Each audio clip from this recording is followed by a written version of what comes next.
I'd like to call the briefing to order. Welcome everybody on behalf of our chairman, Senator Ben Cardin, to today's briefing in the Helsinki Commission entitled Beyond Corporate Rating, a discussion of advanced fraud schemes in the Russian market. We are very happy to have Alexei Navalny here as our featured panelist. This is a public briefing. It is being recorded and will be transcribed and result in an official government transcript, much like a hearing. We are able to take public questions, so please, while you listen to the presentations, be thinking of good questions. That really sort of one of my favorite parts of a briefing is we really can have almost an informal, sort of focused, guided discussion. Before we begin, I just wanted to mention a couple quick things about the Commission. We were founded in 1976 by an act of Congress, and our mandate is to monitor the implementation of the Helsinki Accords and subsequent commitments, and with particular focus on the third dimension, which is the human dimension. And one of the things I like to start right out, just sort of as the basis for our work, one of the commitments, the 1991 Moscow Concluding Document, states, the participating states emphasize that issues relating to human rights, fundamental freedoms, democracy, and the rule of law are of international concern, as respect for these rights and freedoms constitutes one of the foundations of international order. They categorically and irrevocably declare that the commitments undertaken in the field of the human dimension of the CSCE are matters of direct and legitimate concern to all participating states and do not belong exclusively to the internal affairs of the state concerned. So that's sort of the framework and the basis in which we operate. The topic of this briefing sort of grew out of a lot of our focus this year on rule of law, corruption, transparency, good governance issues, particularly in Russia. And certainly the past few weeks, there's been no shortage of items in the news. I also just wanted to read into the record a couple quick statements on the issue of corruption in Russia from three Russian leaders. The first is from President Yeltsin. I know that you have some doubt in our victory over corruption, but I have resolve and political will and your support in this fight. I will fight this to the end. People will be afraid to misappropriate public funds and take bribes. That was in 1997. Something from Putin. I make this point now because despite all the efforts we have made, we have still not managed to remove one of the greatest obstacles facing our development, that of corruption. And now, a couple words from President Medvedev. Corruption is the greatest enemy of a free and democratic society. And a little more at length here in an address to the Federal Assembly in 2009. President Medvedev again. Personal success, encouragement of initiative, a better quality of public discussion, and zero tolerance of corruption should become part of our national culture, an intrinsic part of who we are. In Russia, we often say that there are a few cases in which corrupt officials are prosecuted. I want to cite a few figures. In just 6 months of this year, we have received more than 4,500 cases of corruption, convicting 532 officials of government authorities and local self-government bodies, and more than 700 law enforcement officers. These figures unfortunately show the extent to which corruption has infected our society. However, simply incarcerating a few will not resolve the problem, but incarcerated they must be. To successfully combat corruption, all spheres of government must become more transparent, including the activities of public authorities, courts, and other judicial bodies. We shall overcome underdevelopment and corruption because we are a strong and free people and deserve a normal life in a modern, prosperous, democratic society. I thought it might be helpful to put those out. I know we're quite familiar with statements of legal nihilism and other things, but to have some of that before us in a little bit more detail.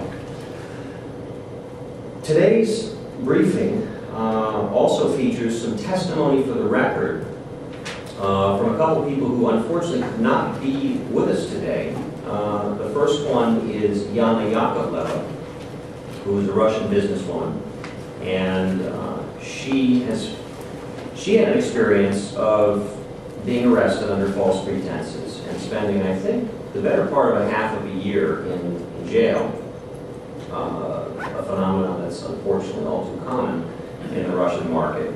And she now continues her work at her company, as well splits her time with a new NGO called Business Solidarity. She has worked with Olga Romanova, who is the editor of Forbes Russia, which I might remind people is the publication that the late Paul Klebnikov worked for. She worked with Yana to compile a list of cases that they are working on, and that's been distributed out of the table and will be made part of the record.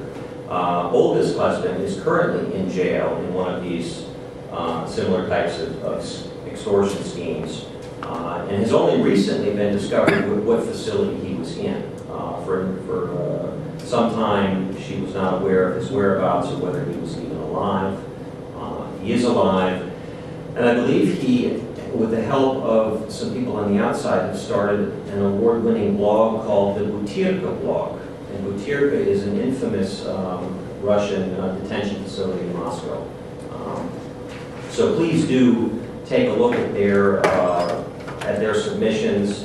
And I know Alexei is quite familiar with a number of the cases that are in those submissions, so should questions arise. We also have something for the record on the case of Fyodor Mikheyev. This only last Thursday was sort of first time in the public domain. Again, a similar story. Kidnapping, extortion, all manner of, well, I don't quite know what you'd call it. I guess these advanced fraud schemes. And there is a submission that's out there on the table. Goes into a lot more detail than the Financial Times article did. And one of the interesting things is the people involved in this particular case, again, Fyodor Mikheyev is currently in jail, are almost to a person the same people who were involved in the fraud against Hermitage Capital Management, the death of attorney Sergei Magnitsky. I don't want to delay us much more. One last thing in the record. I am happy to have permission to include an article by Thomas Firestone, who is our resident legal advisor at Embassy Moscow. Tom may be joining us today, and certainly there is really nobody who knows this issue better in the U.S. government than Tom. And so please, if you have a chance, his article, Armed Injustice, is on the table and will be included in the record. With that, I would like to turn it over to our featured panelist, Alexei Navalny, whose bio is on the table. Alexei was nominated, I believe, last year as Man of the Year by Vedomosti, and a little humorously, just shortly ago, was elected mayor of Moscow in a virtual election that took place online. Virtual one. Virtual mayor. A virtual one, yeah. But what did you get? Something 35,000 votes or 55,000? In percent it was 75%. Right. And his leading contender was against all. So Alexei sort of, in a sense, represents a generation that has been locked out of politics and have taken to other means. And Alexei has made extensive use of new media and other modern technologies to advance his message, and has come all the way from New Haven to be with us today. And with that, I would like to turn it over to Alexei. Thank you, Kyle, and thank you very much for this president's quotes. It was funny. It was theory, and I'm going to talk about practice. Thank you very much for having me here, and I would like to thank Senator Cardin and Representative Hastings for the opportunity to brief the U.S. Helsinki Commission on Russian efforts to battle corruption in Russian financial markets and on the implication of our efforts for American investors, large and small. I will also highlight the ways in which white-collar crimes leads to broader human rights violations. And finally, I will outline a few possible strategies for international cooperation that would resonate with our efforts. Over the past 10 years in Russia, political changes have given government officials broad-reaching power. As a result, some of them have become involved in shady criminal business dealing, graft, fraud, embezzlement, and money laundering. It can be very difficult to track these white-collar crimes, to expose them and to address them. Difficult but not impossible if one knows the lay of the land. My law practice focuses on the shareholders' rights. We work within the corporate system by pressing management to maintain transparency, to respect the law, and to abide international standards of accountability. We use both traditional media and grassroots methods, especially blogs, to rally public interest in corruption. My personal blog has about 50,000 readers daily and has proven very efficient and effective change. In other cases, we alert minority shareholders about corruption and offer them free proxy advices. We also apply legal pressure from outside of corporate system. Specifically, we initiate formal investigation and file class action suits in high-profile cases. We also work as activists to foster systemic change. I will now review a few silent examples of corruption and the strategies we have been applying in dealing with them. Because energy is a big business in Russia, I'll focus on energy industry in choosing my examples. First, let's consider the misappropriation of funds dedicated to the construction of major natural gas pipelines. Two pipelines. They look exactly the same. One in Russia, one in Germany. And actually, they are the same. They are both part of the one big pipeline. But despite the relatively high cost of labor and metal ore in Germany, cost of the Russian part of pipeline is approximately 3 times the cost of German part, mile for mile. Why? Because on the Russian project, money appears to have gone missing. Look at this funny couple. The construction company was engaged to build the Russian part of pipeline without even bidding. This company belongs to Vladimir Putin, former judo coach Arkady Rotenberg. He and his brother were named the main constructors for Gazprom, the largest company in Russia.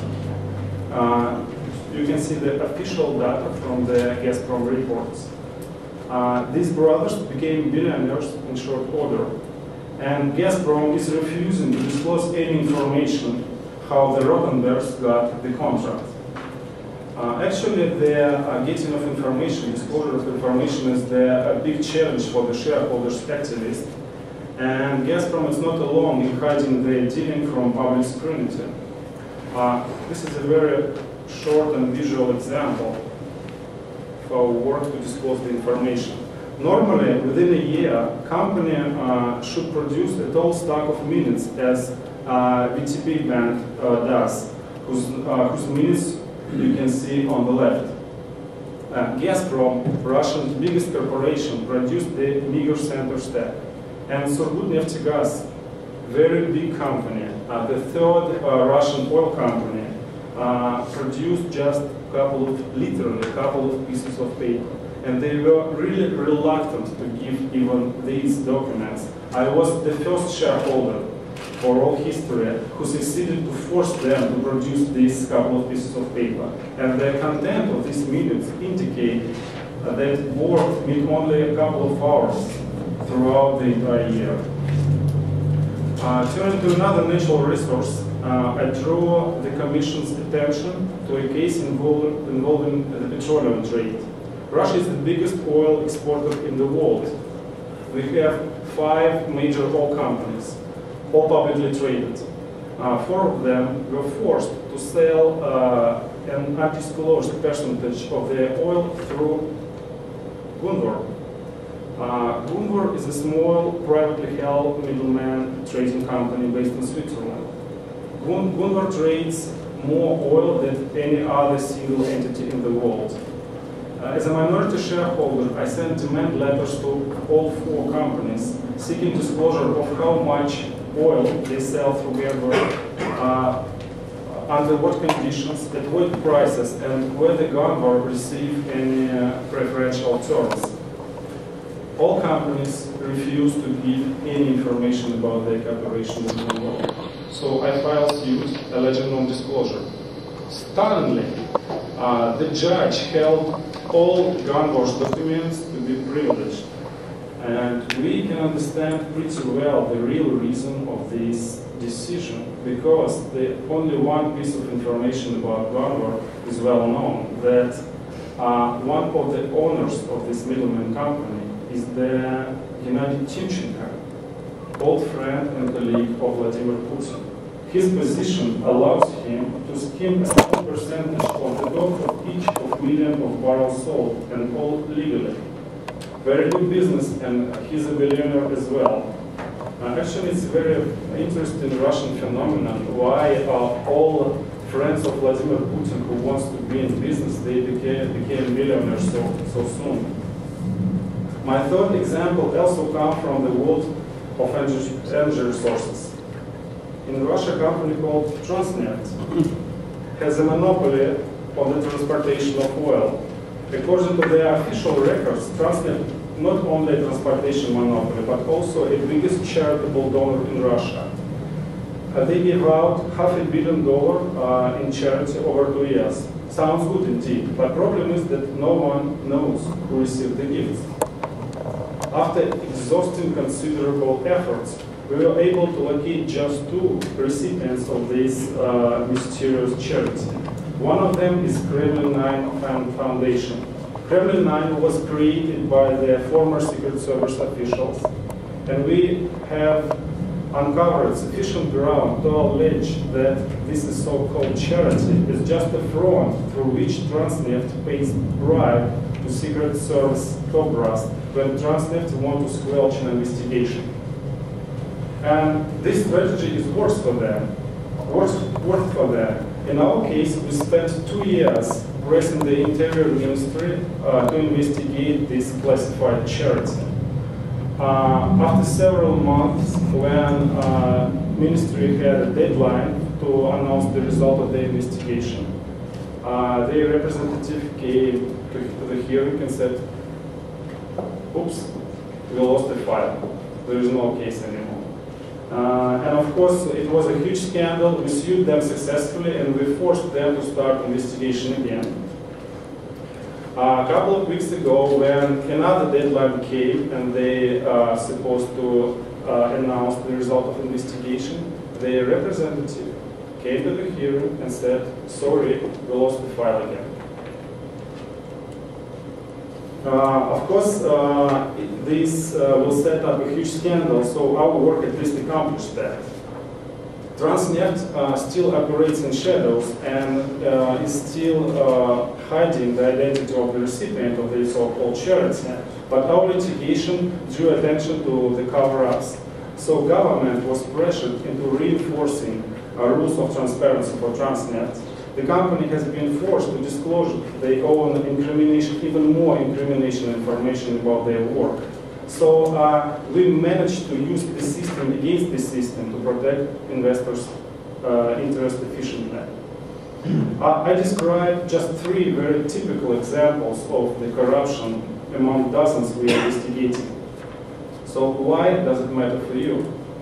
Corruption in Russia affects share pricing for shareholders around the world, which hurts corporate portfolios and the retirement funds of little American guy. It also means to hit to your tax base and your economy, because US funds have invested billions of dollars in Russian companies. Not only do we fight to reduce the damage suffered by American and other investors, but our work also draws attention to human rights violation. When we expose corruption, officials try to hide their tracks. at times, some of them have resorted to violence and degradation to protect their careers. In this connection, I remind the Commission of the chilling story of attorney Sergei Magnitsky, who was jailed, tortured, and left to die in the prison cell for his role in exposing corruption. He wasn't an activist, he wasn't a politician, he was just a lawyer investigating the crime against the state. We are all grateful for emerging congressional support for the Justice for Sergei Magnitsky Act of 2010, sponsored by Senator Cardin. Passing that bill will garner attention, and we activists will all sleep more soundly. I found myself especially encouraged that Congress will be considering this bill in the light of recent events back home. This weekend, journalist Oleg Kashin was assaulted. Kashin is a friend of mine, he is a prominent Russian journalist. Here's the clipping from the official website of United Russia Youth League, a pro-Kremlin youth movement. The author has stamped the words "to be punished" over a photo of journalist. Within a matter of months, he was attacked. The attackers broke his legs, his arms, his jaws. They smashed his hands. He lost fingers as a result. He also sustained serious injuries of the head and has fallen into a coma. And actually, he's still in a coma. The assault is presumed to be tied to Kashin criticism to the Kremlin and the pro-Kremlin youth movement.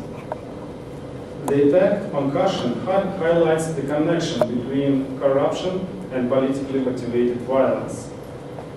Criminal officials are afraid of political change. So power is hard to let go, so is money.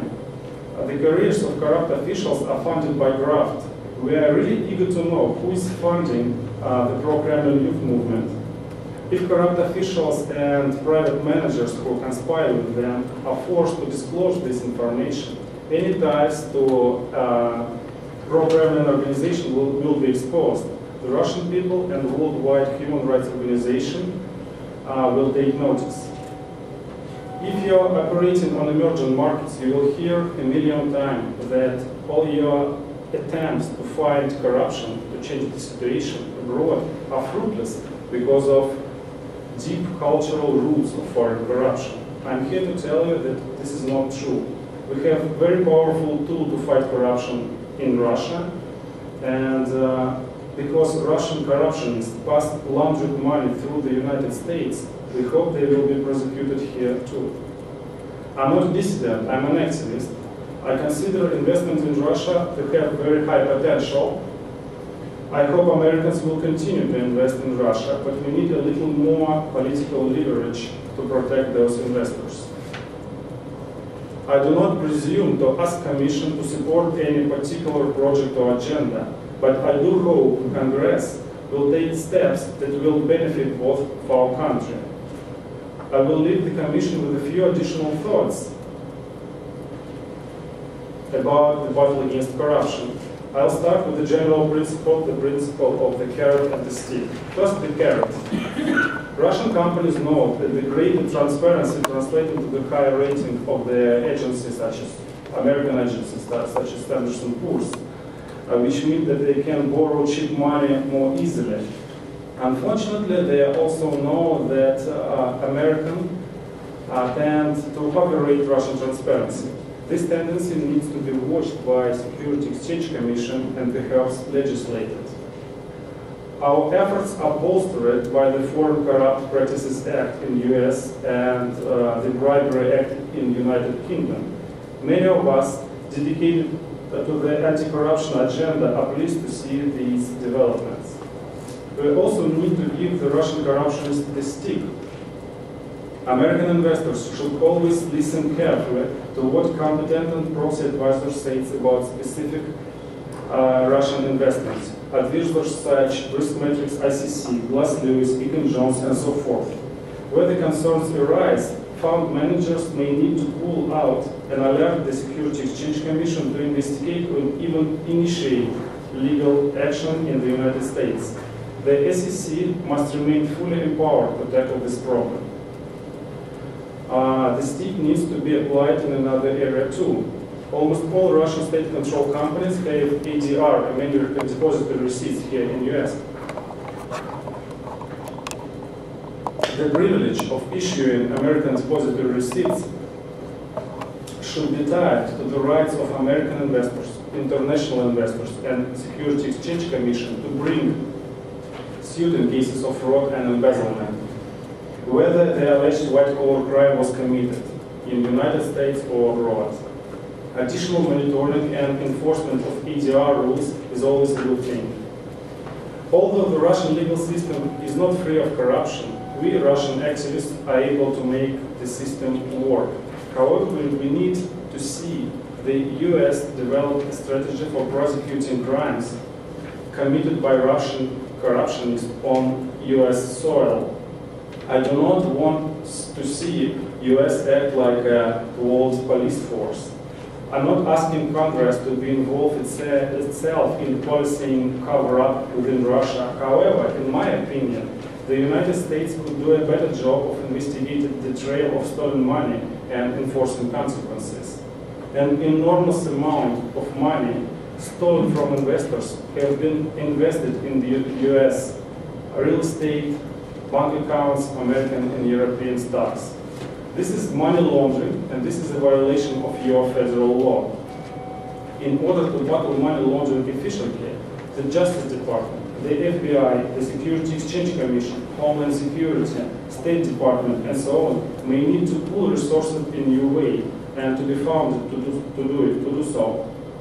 Making this a high priority would help investors, including Americans, recover billions of dollars per year, improving the economy of both our country and expose corruption that leads to human rights violations and abuses. Thank you. Thank you, Alexei, for your testimony and for all of those examples. I'm glad you mentioned the Kashin case, which is something I don't know how many have seen the video. There is a video out there. This is horrific. This is horrific. Particularly a brutal.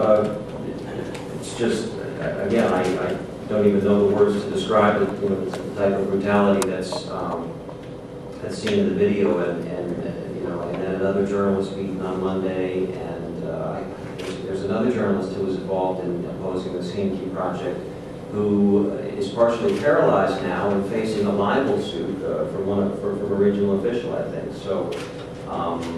You had mentioned this little stamp that was on the page. I just would note that it's no longer to be found on the website. I believe it's Molodaya Gvardia. Yes, this is Molodaya Gvardia, but it's been unfortunately, internet we can find it. Oh no, I'm not. I'm actually highlighting that it was that someone took it down. No, I'm not questioning that it was there. And as well, meant telling us a little bit more about. Gennady Timchenko and Brunvor.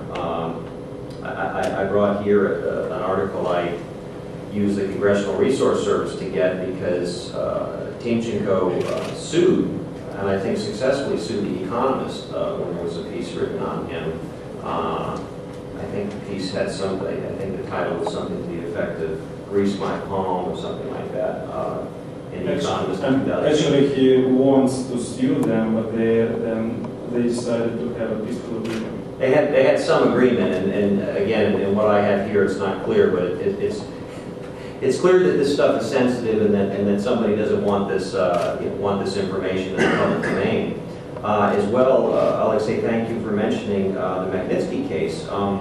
Just as I was on my way over to this briefing, I discovered that two of the lead people who this is a press release we put out in April when Senator Cardin sent a letter to the Secretary of State asking that these people be barred from entering the United States. Well, we're almost a year later. No one has been brought to any justice or held accountable despite voluminous evidence. Additionally, a number have been promoted. And not only promoted, but today I see in this announcement here, and I just had time to do a quick Google translation, that two investigators, Pavel Karpov and Oleg Silchenko. Silchenko, I believe, is the person who the Moscow Prison Oversight Committee, in their report on the Magnitsky case, sort of argued was the most culpable, received today Best Investigator awards from the Ministry of Internal Affairs of Russia. And I don't know where to start. There's all kinds of, I have all kinds of questions. I hope a number of people out in the audience do. One thing I want to ask is just on your work in Moscow and the corruption. Does the dismissal of Lushkov, do you expect that will disrupt some established corrupt relationships, corruption networks? Will that, is this something that's going to be severely disruptive, or is it just... You mean in Moscow City? Yeah, in and around Moscow. I'm just wondering if this, you know, is there any bright side in this, at least in the near term, while people rearrange their position or the balance of power is worked out? I would imagine, having been in office for so long, that there were a number of things that people got pretty comfortable and relationships were established. So how disruptive do you think that the change will be to corrupt networks and relationships? I'm pretty skeptical about the possible changes with this Lushkov dismissal because we have a very clear signal for the new Moscow authorities.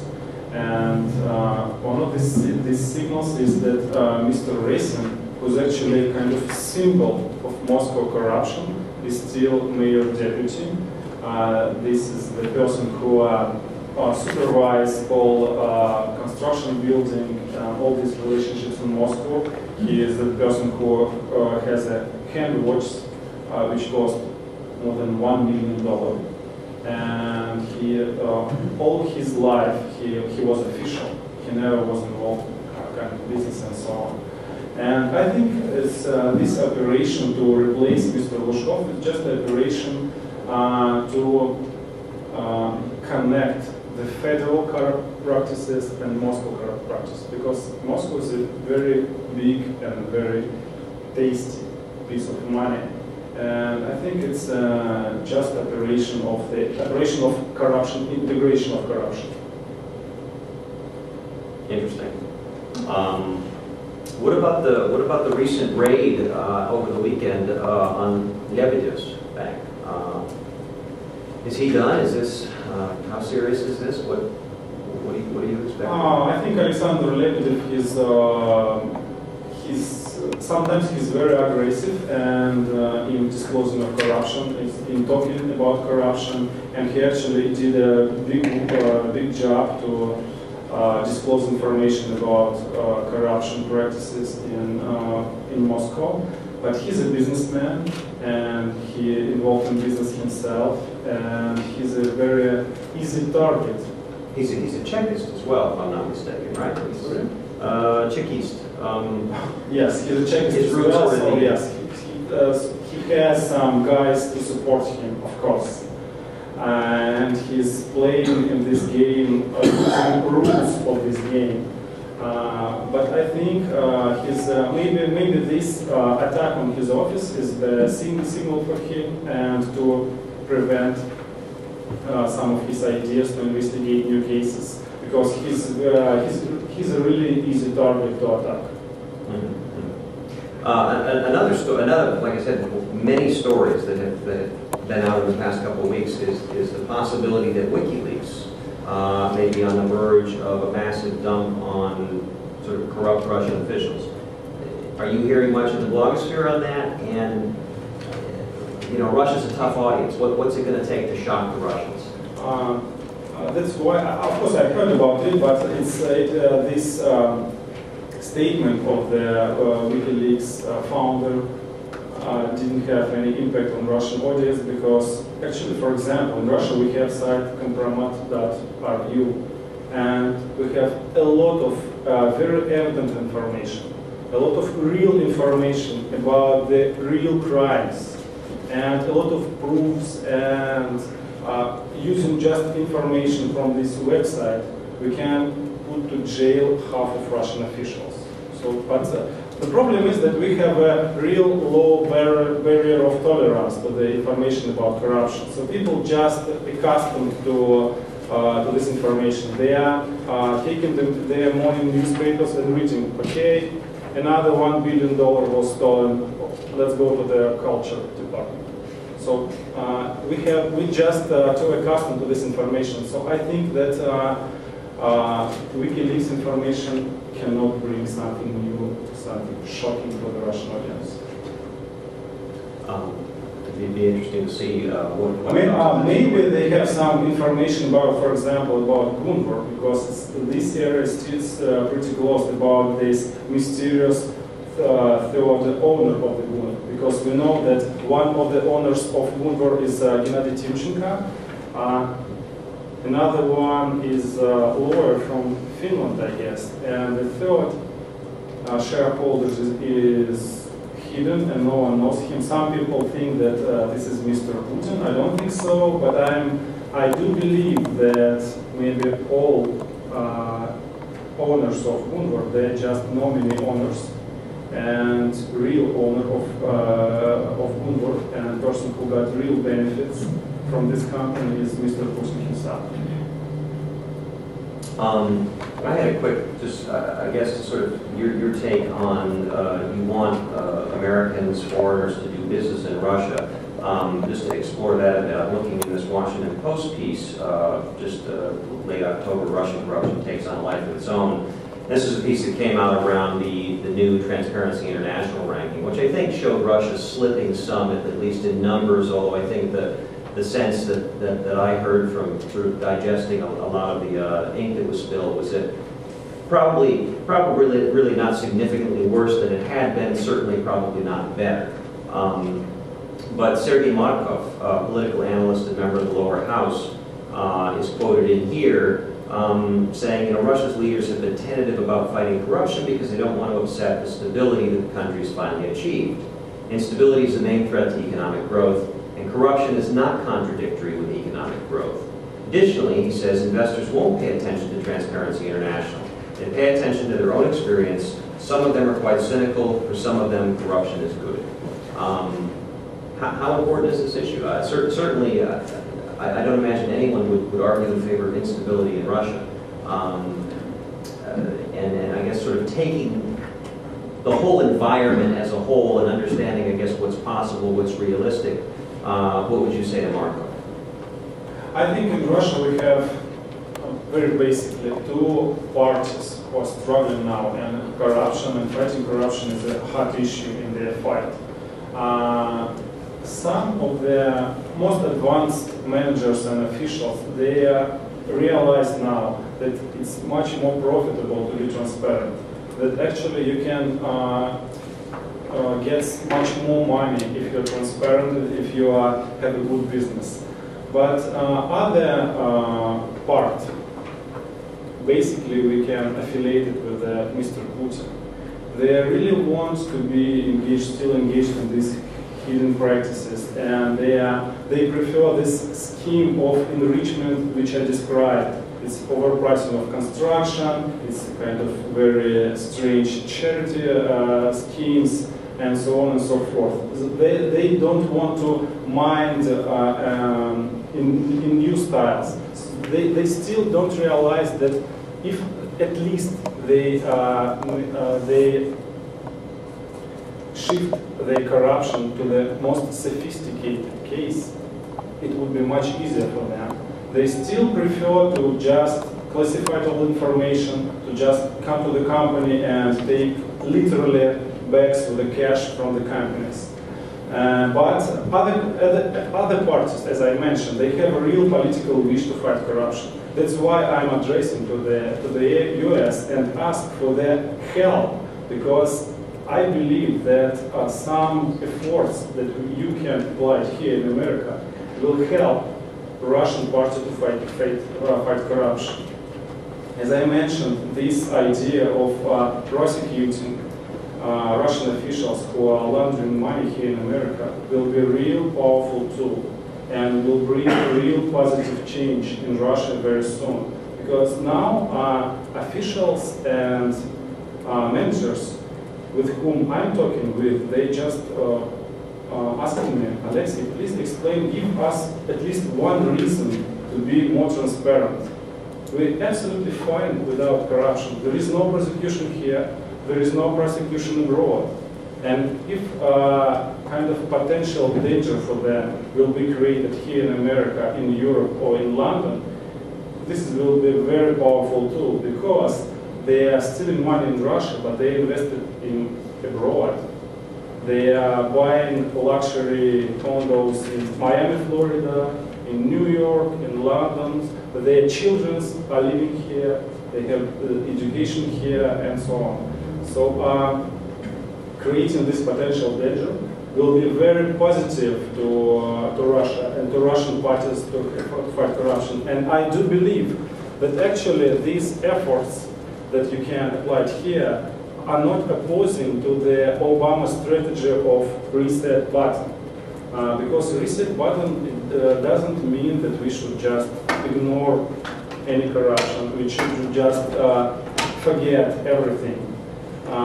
Reset button means that America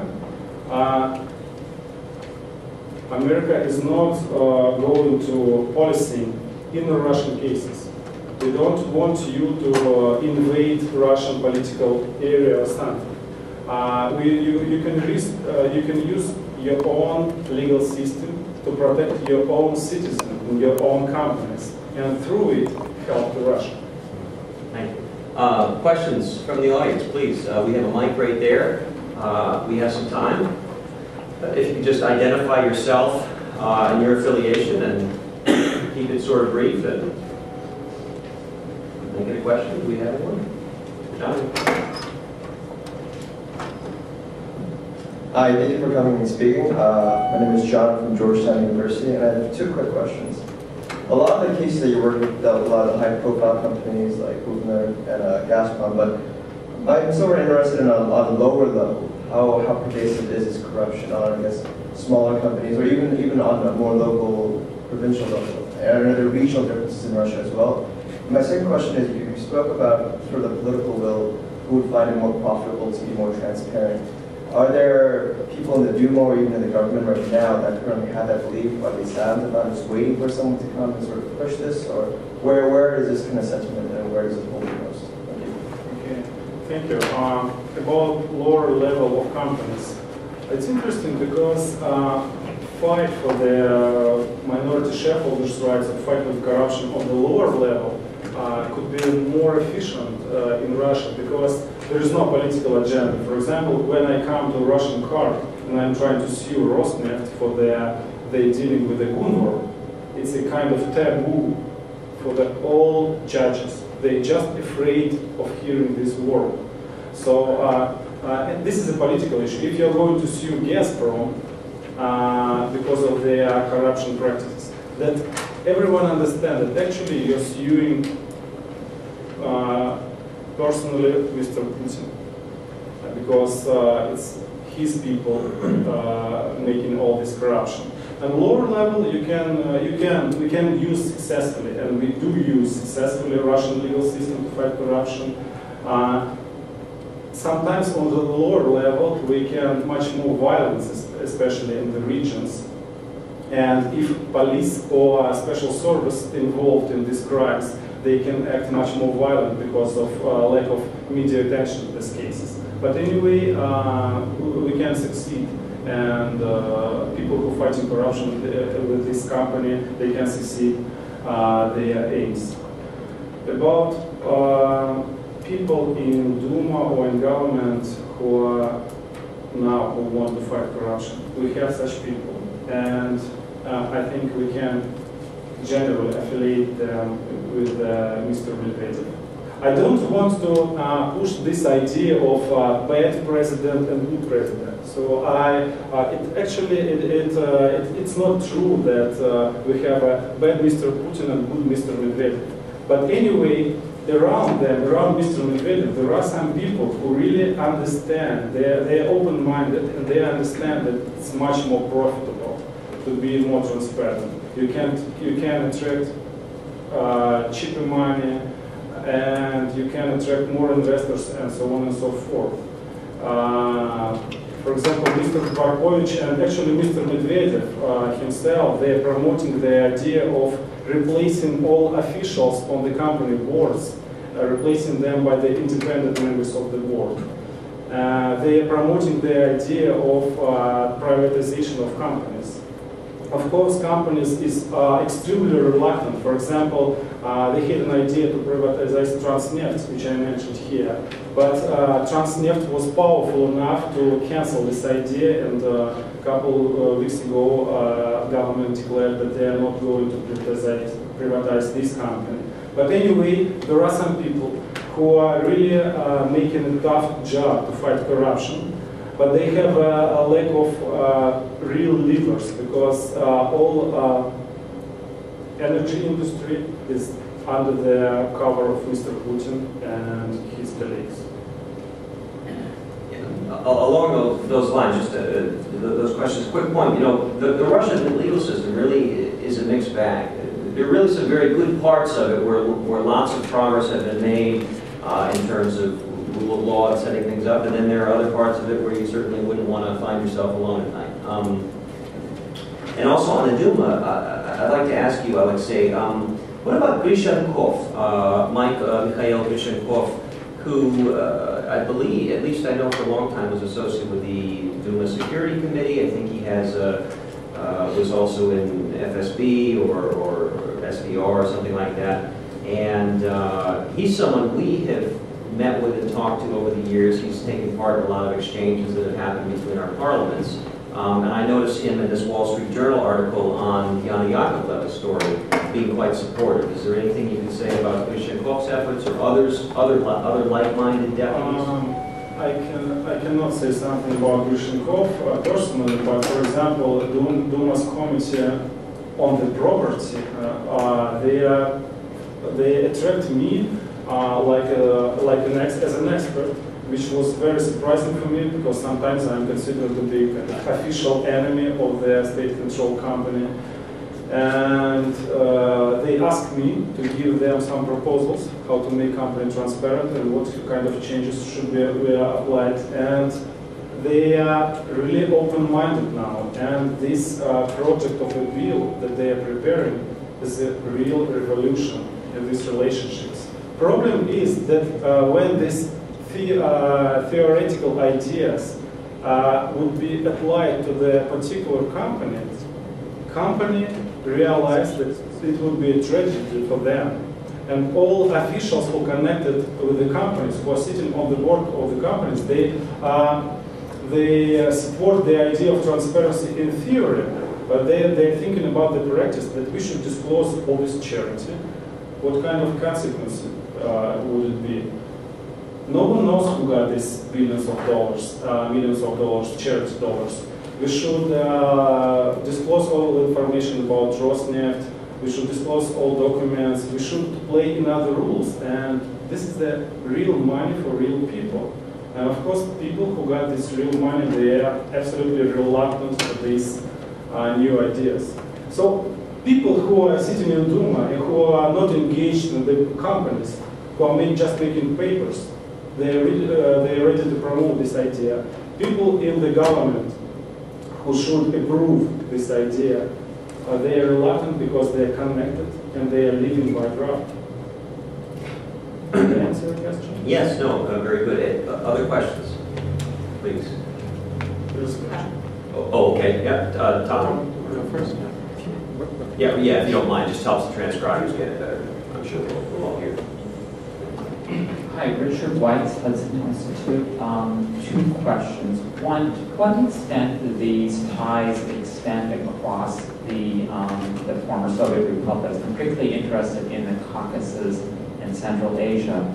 And second, I have heard some of the people here worried that there's actually another problem that we're perhaps overlooking, in that the Russian authorities have sort of a power to provide compromise to Western and international institutions against people they don't like, even and so, for example, if we are placing them in a position of, say, if they're having problems with a business person, having them tell us that he's actually engaged in terrorism or corrupt practice on, and knowing how energetic our U.S. Treasury is, that means that person loses all access to international business and so on. So that in a way we're empowering the authorities to do something like that. And I've heard that just mentioned as a theoretical possibility for people. So I was curious if this is actual a problem.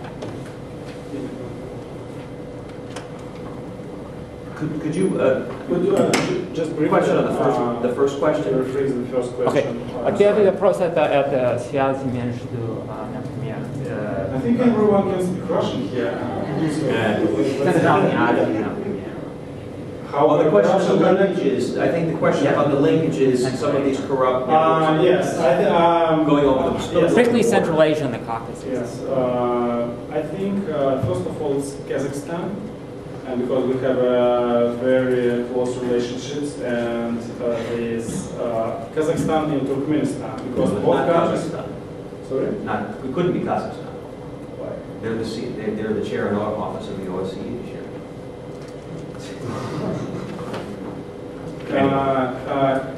Yes, but anyway, it's Kazakhstan and Turkmenistan, people with a very closed economy and very well connected with the Russian companies. They are actually Russia give an infrastructure for these countries to transport their oil and gas and so on and so forth through Russia. And all this industry of transportation of their gas and oil is absolutely hidden and closed.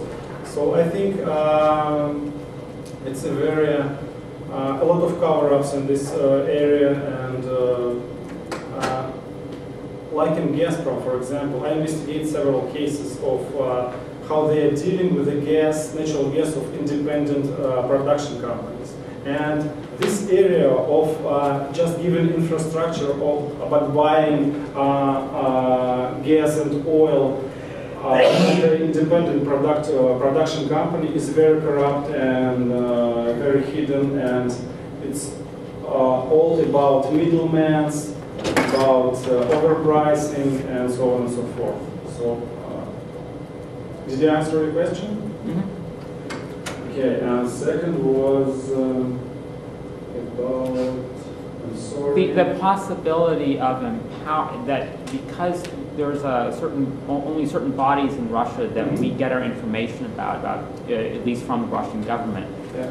They can tell business people, look, you better do what we say, or we're going to tell the West that you're financing terrorism, and therefore, that means we won't ever get a deal to leave our country, go abroad, etc. Sort of the notion that there's credible compromise on everybody, or that compromise is fabricated easily? Or both? Right. Theoretically, it could be both, because as we know, in 1990 it was hard to make any money without violating then Russian laws. But this is actually there's some economists who have been modeling this at Brookings, and I'm curious if this is actually in practice. I agree. Now the things works like this. It's a kind of bargaining. Everyone has a compromise on everyone, and okay, if you press us abroad with our accounts in Switzerland, we will press you here, and we will press your company because they are engaged in corruption, and we can press American company. We can reveal some information about American companies, which means that they will be prosecuted according to Foreign Corruption Practices Act and will be fined over billions of dollars. Now it works like this. It's the kind of bargaining. That's why I really think that we should eliminate this system. Because it just leads to increasing of corruption. We should apply a real formal process, and we should formalize all this system. If some American companies are involved in criminal practices in Russia, this company must be prosecuted in US, and without any swaying and so on. And I think US officials, they should not afraid that pressing on Russian companies and Russian officials will bring some bad consequences for American companies. Because if any bad information about American companies exists, it would be revealed anyway. So it's better to play a fair game. Question over here? Yeah, sure.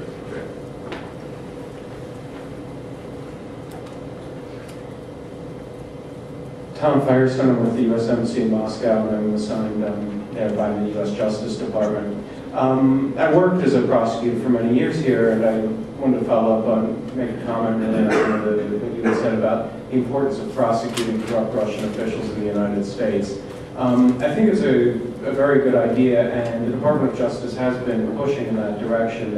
Our organized crime section came out with a new international organized crime strategy in 2008, which recommends exactly what you have recommended in your talk today, and focus on international money laundering cases, domestic prosecutions of foreign government officials, for all the reasons that you've mentioned. The problem with these cases, and the reason more of them are not brought, it's not because any American prosecutor is necessarily afraid of the consequences for U.S.-Russian relations. It's just extremely difficult to make these cases in the United States. To prosecute somebody, if you take a corrupt Russian government official from, I don't know, Krasnoyarsk, say, who's stolen money from the budget through a rigged privatization, and then taken that money and moved to the United States. Prosecuting him for money laundering in the United States essentially requires the prosecutor to prove all of the corrupt actions from Russia. That's very difficult because you're going to have to get all the evidence from Russia. If the guy still has influence there, he can prevent the delivery of the evidence. Even if you do get the evidence, you're going to have to get witnesses from Russia to come here and testify. You're going to have to convince an American jury that there was a crime committed, and you're going to have to explain to an American jury what the privatization rules were in Russia in the 1990s, whenever he did this, why it's a fraud, what the money was lost, and it's just extremely difficult. And that's why, and it's faced with the choice of doing that kind of case or prosecuting some drug gang that's running around in the neighborhood terrorizing people in your backyard. Most prosecutors are going to do the latter kind of case, and it's an understandable decision. Doesn't mean these cases shouldn't be pursued, I agree with you, but it's difficult, it's not as easy as it may sound. What I do think is promising, but you didn't mention it explicitly in your talk, is private litigation at the international level. And we've seen a lot more of this in recent years. UCOS brought a $100 billion claim against the Russian government in the European Court of Human Rights because the European Convention protects companies, not just individuals. UCOS investors have filed arbitration claims in various European arbitration fora. Gene Berg, who's here today, has been involved in civil litigation brought on behalf of people who claim to be victims of corporate raiding in Russia here in the United States. What do you think of private? And it seems to me that those cases might be easier to make because the plaintiffs in those cases, having been involved in these businesses, are already in possession of a lot of the evidence which U.S. prosecutors are going to have to get through official channels. What do you think of private civil litigation? Okay, thank you for the question. First of all, about difficulties in prosecution of this white-collar crime. As I said, yes, of course, it's difficult to track them and to address them, this white-collar crime. But anyway, you have here in America some very successful examples. When you have a political wish, we can remind Mr. Borodin case, Mr. Adamov case, and American regulation bodies very efficiently have had a deal with these guys. If I could just, I was the prosecutor on the Borodin case. First of all, we didn't prosecute him. Switzerland prosecuted him for money laundering. He was arrested here and extradited to Switzerland to face the charges, and they let him go for a small fine right away. So we never made any domestic case against Borodin. The Adamov case, we did bring charges. He was arrested in Switzerland, at which point Russia brought its own charges against him and got him extradited to Russia so that he never faced the charges here in the United States. So, but anyway, you launched this process, and these people had some nice experience to being in jail. There was some justice. Yes, but anyway, it was very powerful, and it was a huge impact inside of Russia. Of course, white-collar crimes is very difficult to investigate, but I think we should start. For example, Daimler case. Everyone knows about it. That Daimler was fined here, and there is no investigation at all in Russia. But all money which were paid like a bribe from Daimler to Russian officials, actually Daimler paid on the foreign accounts, to the offshore, in the offshore countries and so on. And I do believe that all this money, which Daimler paid like a bribe, now here in the US or in United Kingdom. So I think we should just put more efforts here. What about private litigation? Yes, I do believe that it could be most efficient. As I mentioned, if some new regulation will give opportunity for the American investors or for Russian investors, for example, bring class action suits, that would change everything. Now, for example, if you are an American and if you invested some money in company and you have real grounds about the money embezzling in this company, you will sue them next day. And you can sue them very efficiently here in America. Why we cannot do the same for the Russian company which have ADR here in America? Because a Russian company, they connected very well with the American system. They borrowing money from America and so on and so forth. And if we can figure out how to use American legal system, civil system, to sue companies here, that would be a really huge impact. Because the way how they stealing money now, it's a very simplistic, very evident. And with this proof and with these grounds, if we will find a way to sue them here, we can put a real pressure on all these corruptions. But it's not very easy. For example, it's very difficult to persuade American huge investment funds like BlackRock and other just to be engaged in these cases and to start this work, because they consider all this like a kind of political story. They don't want to be involved in the kind of political investigation, because all big corruption in Russia, it's corruption in company and in government. So big companies, American companies, they're a bit afraid about it, and they don't be engaged with politics. And sometimes they, for example, American mutual funds, they don't even vote on the shareholders meeting. They just ignore what's going on in Russia. And I think it's our common task to encourage them to realize that this is the part of their corporate social responsibility.